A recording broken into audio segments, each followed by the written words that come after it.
welcome back to Stitching Big Things with Hallie. I'm Hallie. Thanks so much for joining me again today. Today is Friday, October 11th, 2024. How have you guys been? It's been a couple weeks since I was with you. I am staying on schedule, which is great.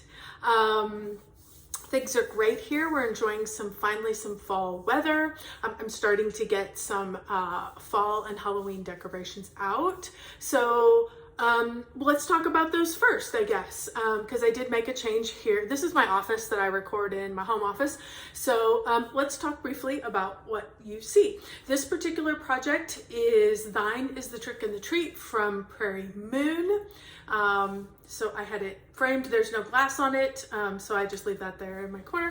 And this one up here that is a little bigger is Come Sit a Spell from Glendon Place. She is wonderful. Love Glendon Place. If you guys have been with me for any amount of time, you know my love for Glendon Place. I have quite a few of their projects, and of course I love the Little Witch. So that's what has changed in the background since I have seen you last. I had a couple of questions. Thank you so much for everybody who commented on the last video about getting out the grid lines, and even 2 videos ago with my finish with Cookie Fairy. It has been so fun. I did have a wonderful question about ironing, and I'm going to talk about it in kind of two segments because I do have another finish. I know, it's crazy. But I did have to iron them differently. So let's talk real quick about Cookie Fairy. You guys saw me in the last video. If you haven't, by all means, go back to the last video. I did a quick little hands-on demonstration of getting out the lines on pre-gridded Easy Guide fabric. I did Cookie Fairy on 25 count. She took me 5 years to do. And even though I used grime guards, after 5 years, I mean, she's, you know, as I work on her, she sits here, she sits there, she has a bag that she travels in, but I wash my hands, but it's 5 years and she needed a bath. And I also wanted to get the lines out. And so I walk you step by step, show you exactly what I did. What I didn't go through was how I ironed her. And I didn't iron her until after she was dry. This was just the process I did. And then I also had a comment on my last video, which I will read here in just a second, that approaches it a tad bit differently. So basically what I did was, once she was completely dry, I flipped her. I didn't record it, so I will just kind of walk you through what I did. I flipped her. I put a towel out on the counter. I did no steam. You could do steam on her because, I mean, the fabric's already been washed. Everything was color safe. So you certainly could use a steam iron on her. I didn't feel it was necessary. There was just minor lines. But you certainly could. The only reason, I guess the one hesitation that I have on her is she had a little bit of, I forget the, I'm sorry, I'm having a senior moment, like sparkly thread on her, in her wings of the fairy. I would have been hesitant to run a hot iron over that. As a result, I didn't iron like the back of the fairy proper because I didn't want to melt that thread. But I just laid her down on the towel, hot iron, as hot as it would go, the top setting. So she was face down. I ironed the back of her, basically working on getting the lines out of the fabric that hadn't been stitched. The stitched part kind of went, evened itself back up. I also did not have a lot of warping. I didn't have any warping. In fact, she was fairly straight. I think part of that is because of the way I stitch her, because I stitch cross country, and I will stitch this way and that way, and it's not all left, right, and it's not, I would imagine if you did a half cross, all the way across. You might get a slight bit of warping just because you never have anything to help pull the tension back the other direction, but she was fairly square. So even when I washed her, I just stretched gently. I didn't have to like worry about any warping. So I just pulled her gently on both sides, ends and sides, just to kind of get her as flat as I could when I laid her down in front of the fan, and then she air dried straight. So it was basically just getting the brief lines out around. So, and that's it. I just ironed gently on the back side. I didn't do anything on the front. I could have, I just chose not to. So that's how I handled ironing of Cookie Fairy. I'm going to read you real quick in case you haven't seen it. I did have a wonderful viewer who did reply and gave me her recommendation. I'm assuming it's a her. If it's a he, I'm sorry. Gave me their recommendation for how they handle their stuff. This is from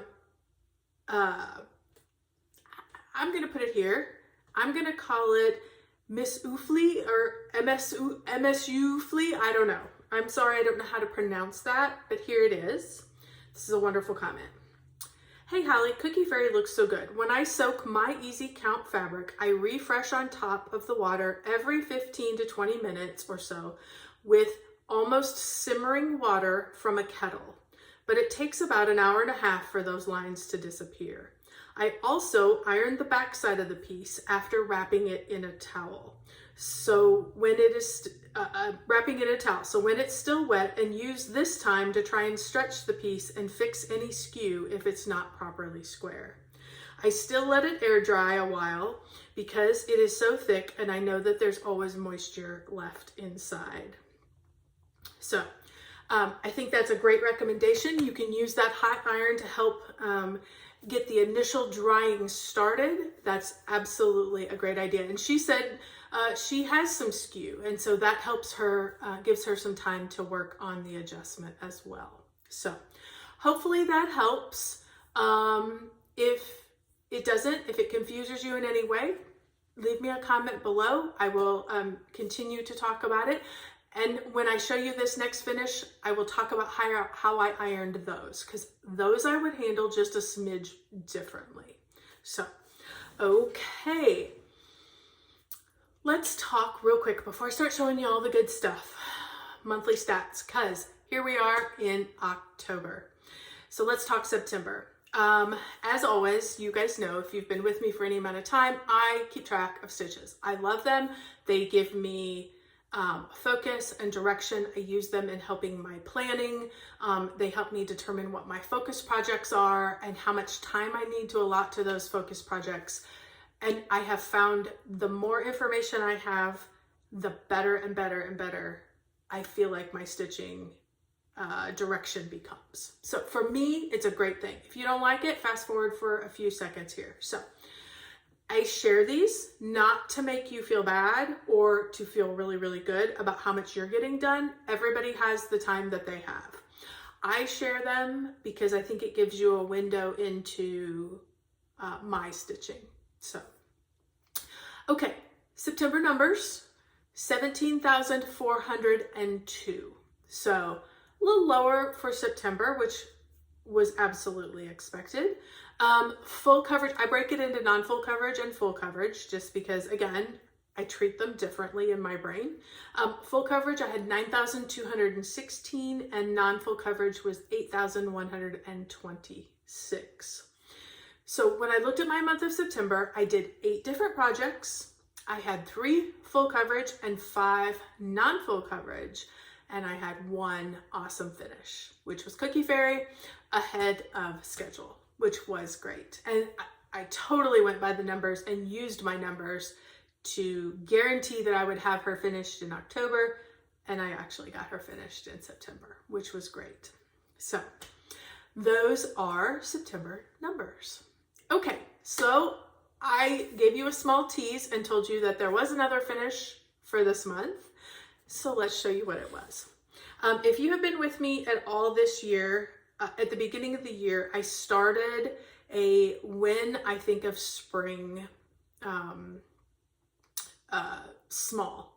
And I decided that every quarter or every season, I would start the next one. Well, I finished all 3 of them. And so it was time for autumn, and I was able to get autumn finished, which makes me so, so happy. Let me grab my notes here so I can give you all of the important details that you might want. So this is when I think of autumn. This is a puntini design. I am stitching this on 28 count, picture this plus Ren. I stitched it with all the called for colors, which were basically all DMC. And they did come, as you can see, with the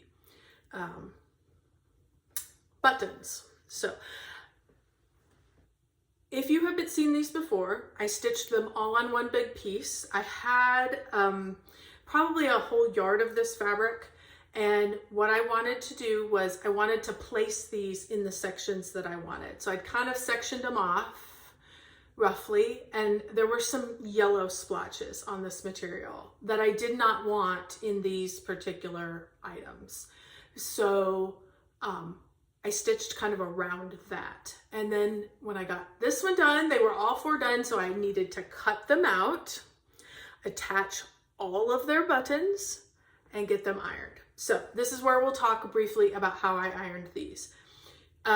Picture this plus Ren is a hand-dyed fabric. I don't know if it is color safe or not, so I treat it as if it is not color safe. All of these, all of the threads were DMC, so I knew they would be fine, but I am not gonna take a chance on washing this piece or using steam when I iron this piece, because I don't want any of the color to run or to fade at all. I like it the way it is, so I'm going to treat it as if it's not color safe. I had not attached the buttons yet either when I put the iron on the back of this. I did it the same exact way. Laid down my towel, put it face down, so I'm ironing on the back of the project, and I hit it with the iron. I, again, put it on the highest setting because, listen, I don't iron much, so I just use the highest setting, and I go real quick, and off we go. So, but there was absolutely no steam in this because I did not want it to affect the fabric in any way. After I did that, then I very carefully and very gently added on the buttons. I think you probably could do the buttons and do them face down in the towel as well, but I would be very careful with that, and I wouldn't want to melt those buttons. So that's the way I chose to do it. So while it is very similar, I could have used steam on Cookie Fairy except for her metallic threads that were in her, in the fairy itself. I would not use steam on something like this, or if it was a thread that was not color safe, it was a silk of some sorts, I absolutely would not use steam. So hopefully that lets you understand kind of where we are at. So I have been teasing, and I have shown you all these without the buttons, but let's take a peek at all of them with the buttons. So there is Autumn. Love, love, love, love, love. You can see there's a couple of lighter threads here. They show up, they're washing out. They show up really well in person, but they're kind of washing out on this fabric. So there's Autumn. My idea about doing these was to have one picture frame. They're very similar in size. And then just put them on the stretcher boards and then be able to put them in and out of the frame as the seasons go progress. So here is summer. I added the wonderful, cute little watermelon and the little sailboat. So fun. I added these absolutely with colored thread. You can see on the back, colored thread. I just tried to look at the item, and I tried to just go with a color that was absolutely as close. Like on these, the holes were in the mast of the boat, so I actually used brown. I didn't even use blue. I used the brown because I wanted it to just blend. You could also use the colorless thread, you could certainly use that. I don't have that, so I just used what I had, which has worked out just fine. Here is spring. Things I added for this one was the sweet little ladybug and the flower. The other thing I did do, if you remember, I had originally, this bunny was a different color.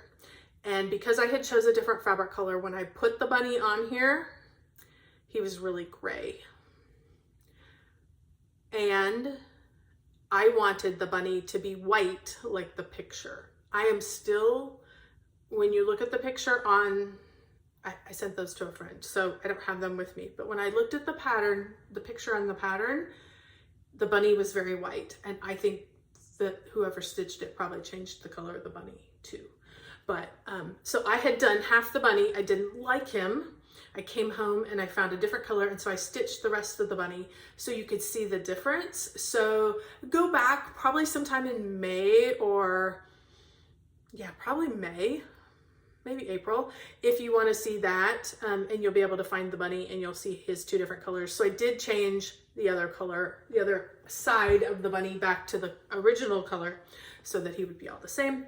And here is winter, has a sweet little red bird and the little snowflake there. So love, love, love, love, love. Absolutely happy. So fun to get those done. So fun to have kind of some seasonal stitching and to have something that got finished, which was really, really unusual for me. This year it seems to be all the rage. There's lots of finishes happening, but that's great. But it was fun to get those finished up. So it took me 1,123 stitches to get autumn finished. So, all right. Happy, happy, happy about that. Let's move on. The next project I'm worked on for you is going to be 1 down, 3 across. 1 down, 3 across is a long dog sampler pattern. And I am stitching this on a 32 count even weave in the colorway navy. I am stitching it with a B5200 Flosh. I have talked about Flosh over and over and over and over again. In case this is the first time you're seeing it, here is the way the Flosh hanks come. You can see it is a DMC product. It is a cotton floss. They have some of the DMC number colors, not all of them, obviously. Flosh is a 5-stranded cotton, and so it is a little bit thicker than a traditional DMC that we're normally used to, the 6-stranded DMC. As a result, you can use this, particularly even on this 32 count, I only needed 1 thread. So that's why I thought it would be fun to try this Flosh product. I do like it. I will say the only thing to be aware of if you want to try it is Flosh is a little fuzzier. So you are gonna notice that a little bit. It is gonna have a little, sit up a little higher, and it's gonna be a bit fuzzier. But if you can handle that, it's beautiful. It stitches up beautifully. So that's what I have been using on this project. So here is where I am at. And I have to think about what I have added into this project. I added in the reindeer up here. The sleigh was here. I added in the snowflakes. These reindeer, this guy, I was working on the candle. There is an error in the Pattern Keeper when it downloaded into Pattern Keeper. I don't know if it's just something that happened in my download or if it is in every download on this particular pattern, but it took out 1 vertical line and 1 horizontal line. And I realized it because everything is kind of gridded. And so you kind of realize it. And some of the letters like are missing the top row. And you're like, well, okay, there's the missing row. So I kind of work around that. The missing row happens to be affected in here, so I've been playing a little bit in getting that taken care of. But I've been able to work around it with absolutely no trouble. I think I added in some of these letters down here, maybe even these 2 down here. So I added in only 831 stitches. I only worked on this maybe 2.5 days. So not a lot. I just wanted to progress it a little farther. This is a potential finish for this year. I guaranteed finish for next year, if not finished this year. I am at 66.28%. Like I literally only have a couple more. I need to shift over a couple more squares over here, and then I'm at the edge of the piece. So I'm really moving quite well on this particular project, and with a little bit of focus, it certainly could move along very quickly. So there is 1 down, 3 across. Okay, then I was feeling my desire for some full coverage stitching, and I was also feeling the total fall vibe. So I decided to pull out Scaredy Cat. Scaredy Cat is a Jeff Haney design, and it is charted by Haid. I'm stitching this on 18 count easy grid fabric. I'm stitching it 2/1, and I did have to move the Q-snap, so I did want to go ahead and take off the one side so you could kind of see where I am at. I am back into background, but here is where I am at, and you can see where I shifted over, and then I'm starting to stitch the other side. This is going to be the rest of that pumpkin stem. There's some moss hanging here, and here is the start of the next, the other kitty that's on the other side of the pumpkin. There's the first ear that you can start to see coming in. So pretty much just stitching all up in here in the background, get it all taken care of. It's good bulk stitching. Very, very happy. I just wanted to, you know, get some good amount of stitches in. So it always shocks me when I look at how purple and brown, like I've not used an orange yet in this pumpkin. And when I look at it, I don't think there's gonna be much orange in the pumpkin. I am so shocked every time I look at it. I cannot wait to get to the eyes and the eyes and the nose and the mouth of the pumpkin, because they're like hit you in the head yellow. So I'm super excited to get to that.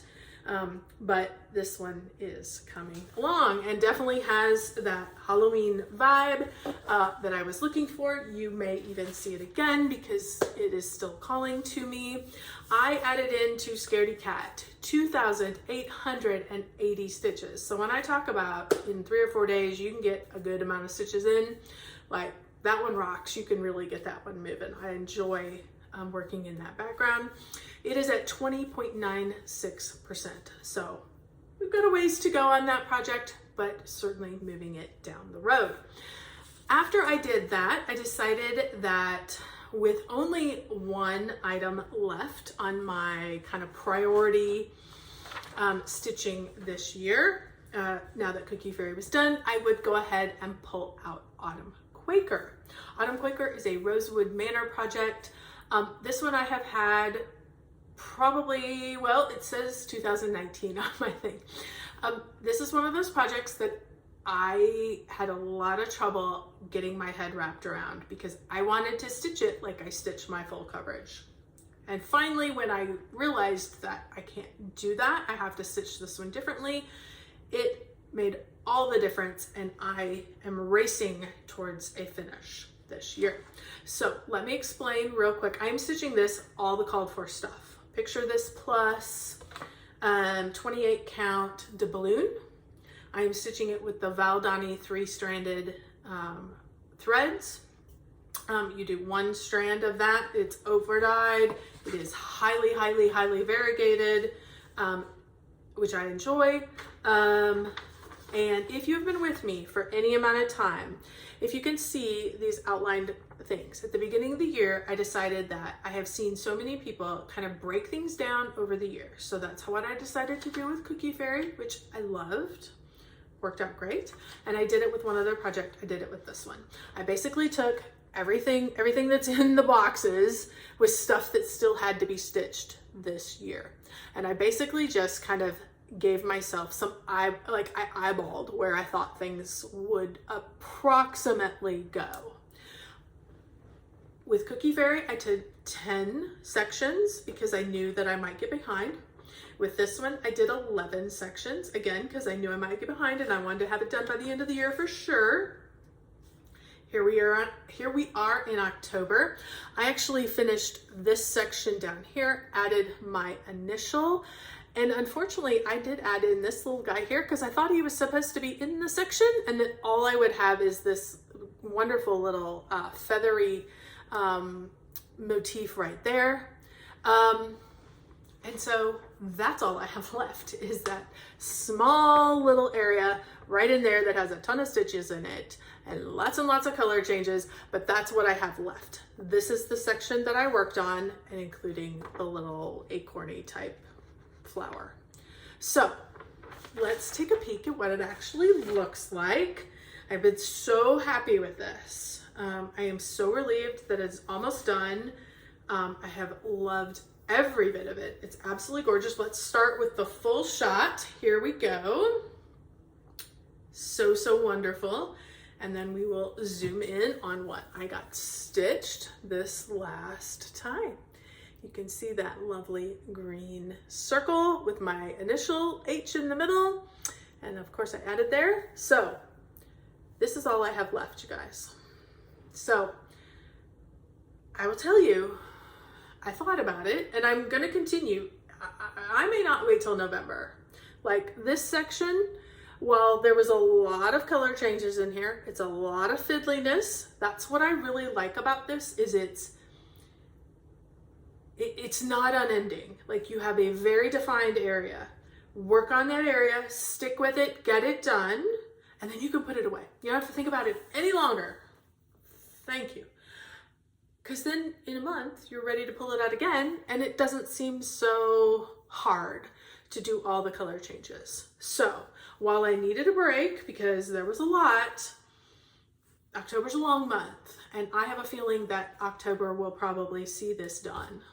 Even though I have till November to meet my quote unquote goal, but you know, and so I will be excited to have that done. So don't be surprised if you see that coming in the next video as a finish. I added into Autumn Quaker 866 stitches. I do count all of my stitches, even when they're not on Pattern Keeper. That one is just the book, and I enjoy it very much. So then after that fiddly, so I bounce back and forth. I go from getting lots of stitches in, and then I can do something a little more fiddly, and then we're back to full coverage again. So now I worked on mini nights. I know it's not Halloween-y, but it kind of has that vibe to me, particularly because it's in grayscale. This particular project is called Mini Nights. It is an L.A. Williams design, charted by Haid.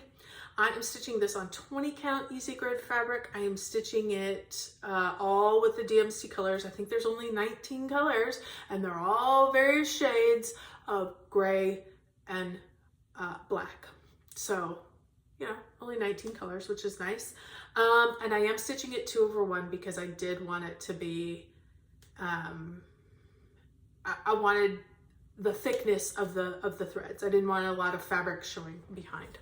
So let's stop talking about all that. Let me move my needle, because I am still in process here. We'll probably work on this at least a couple more, probably at least today, if not even another day. So here is where I am at. Yay. Okay, let's talk about where, because I've worked kind of all over the place in this particular project. There was a lot of fill-in that had to happen up here in this corner, so I did all that. Then I came down with that same color and I started the fill-in here. It was very much like this, where you had one color that kind of did the chart or did the grid, and then everything else is a different color. So I kind of got that all set up. Did a lot of adding of those colors in this face, and then down where his armor will start.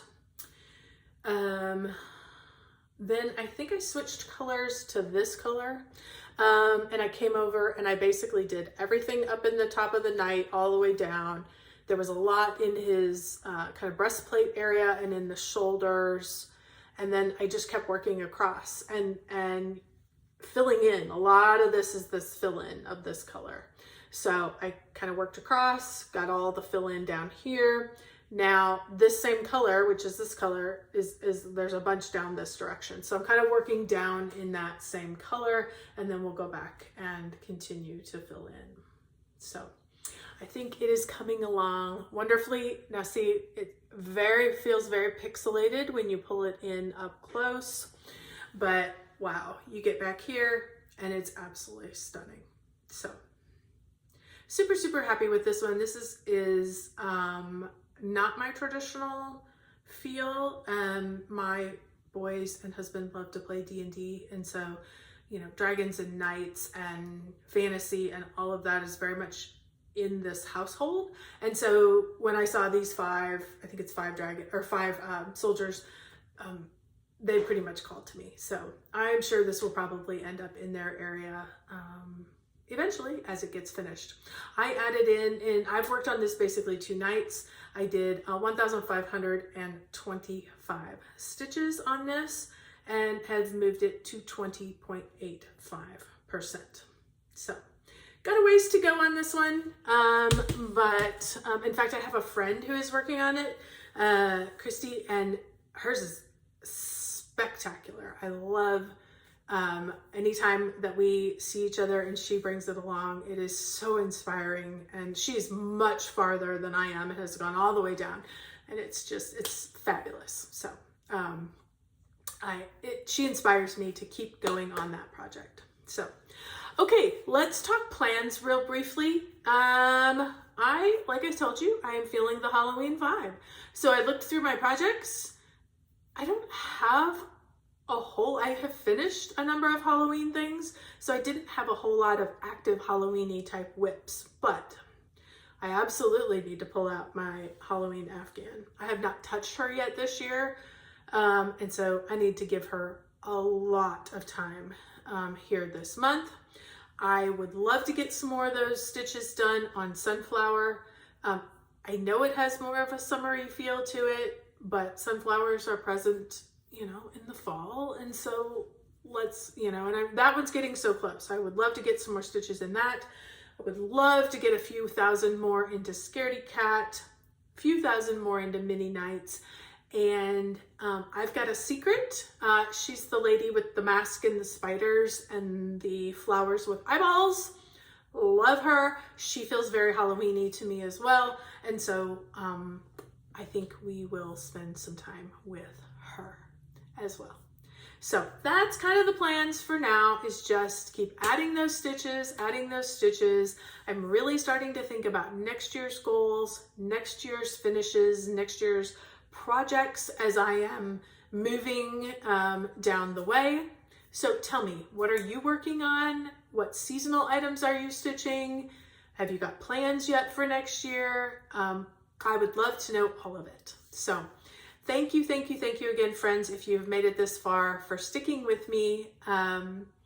Hopefully, if you had any other questions about ironing or finishing of those items, please let me know. I'm happy to answer any questions that you have. Otherwise, I think that pretty well wraps it up. Thank you so much, and we'll see you in 2 weeks. And don't forget, keep stitching those big things.